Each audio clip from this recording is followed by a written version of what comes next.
that at the Sereka sub-region, we have something unique to place before the world in terms of biodiversity. This gives us strength as the Sereka member countries.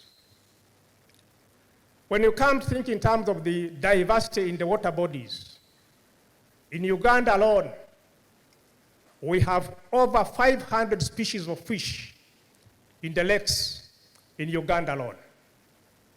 So in terms of biodiversity, which is the backbone of resilient food systems, we have all it takes in the 15 member countries. But this is occasioned by quite varied and wide agroecologies. We ought to understand the agroecology surrounding us, because as we innovate to feed into the existing agroecologies. We produce in the existing agroecologies, and we ought to understand these agroecologies. We have diverse culture. The people, the diversity in culture dictate different food systems. You cannot ignore culture, you cannot ignore people diversity in designing a resilient food system. And above all, we ought to remind ourselves that as a sub-region, we are occasioned periodically by disease and pest epidemics. It is common knowledge, although may not be common, that we surrounded the Lake Victoria, at least every 5 years we are expecting a disease epidemic because of the forces that created Lake Victoria, the downwarping effect that tend to mediate mutations in the pathogen-causing environment. In discussing resilient food systems, you do not have to forget the geopolitical environment and how it impacts on all interventions that lead to the development of resilient food systems. And above all, fellow members of the Sereka sub-region, let us remind ourselves, we are the bloc in the world with the youngest population. In terms of population demographies, as a bloc, we have the youngest population. What does that tell us, all of us, seated here as experts, as we sit to discuss, to design solutions for coming up with resilient food systems? Having understood the production environment that we have, the next concern should be, how do we trigger increased productivity and production? What should we do as experts? What should we do as stakeholders to trigger increased productivity and production? One, of course, is to develop and deploy improved genetics. And that's why we have plant breeders. And that's why we have pathologists and many others. And that's why we have the CG centers working with us to develop improved genetics and deploy these for both crops, livestock, forestry, and fishery resources. It's one thing to have improved genetics, but it's more important for us to have functional seed systems. And in most member countries, we do not have functional seed systems, which is a critical factor for sustainable food, resilient food systems.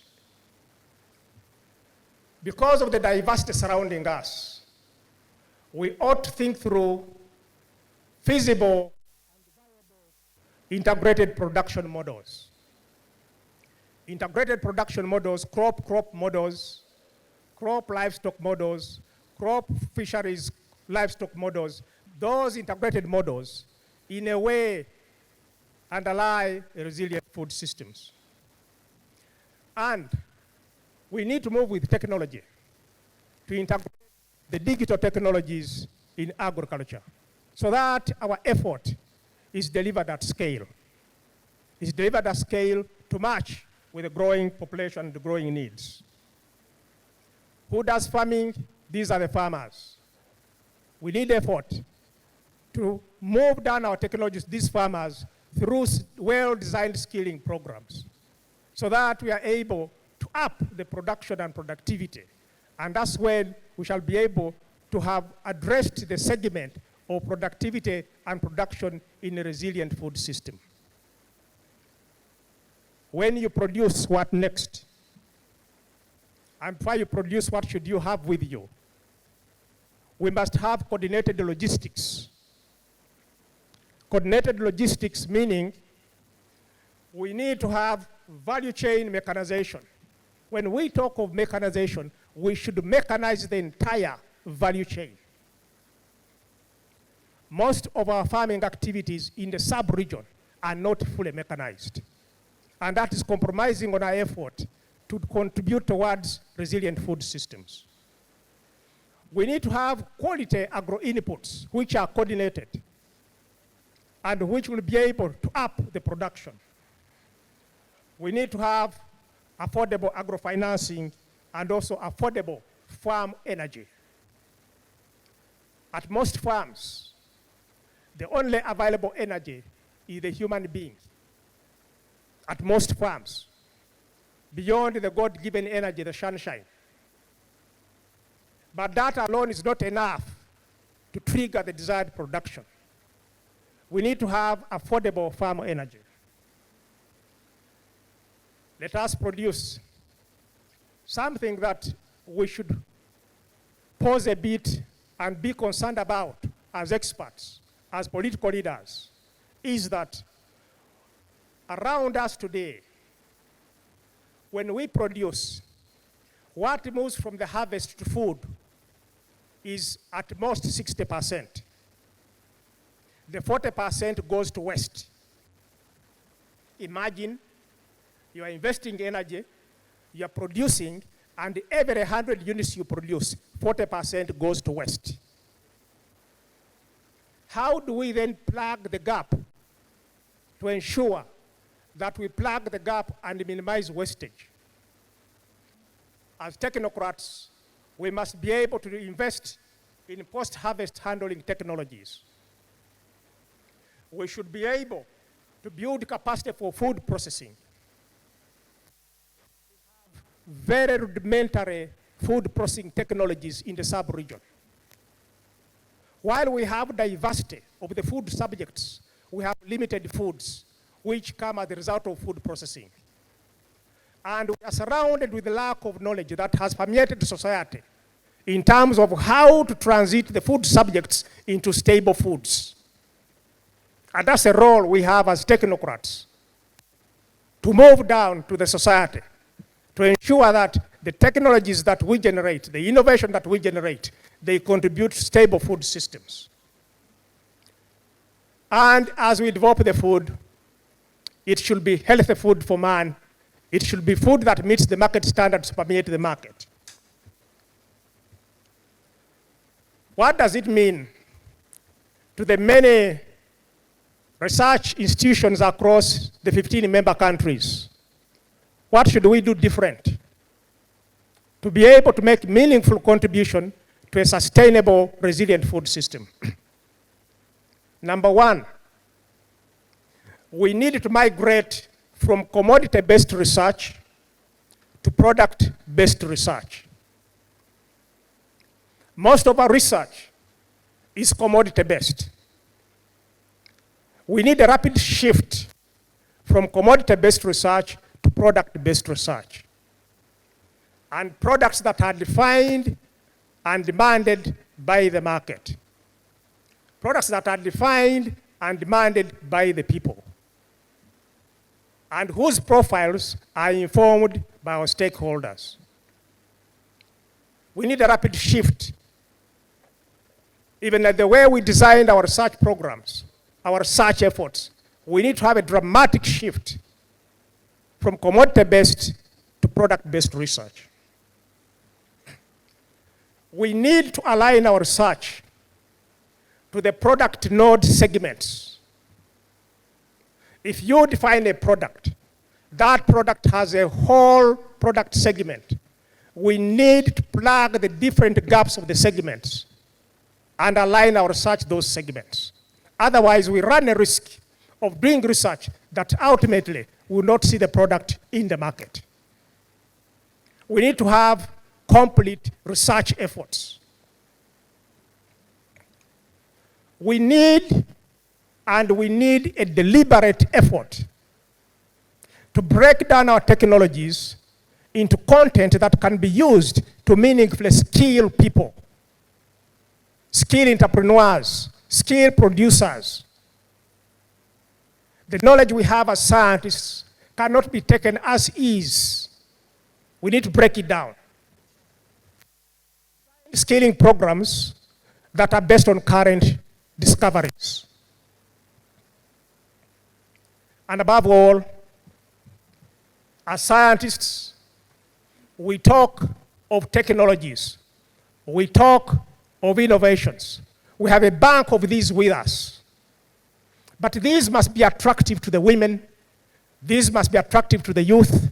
These must be attractive to the private sector so that they are able to transit from technology to products for society. Any technology that does not cross the bridge into a public good for society is a technology that will not make meaning to society. We need a deliberate effort to have a journey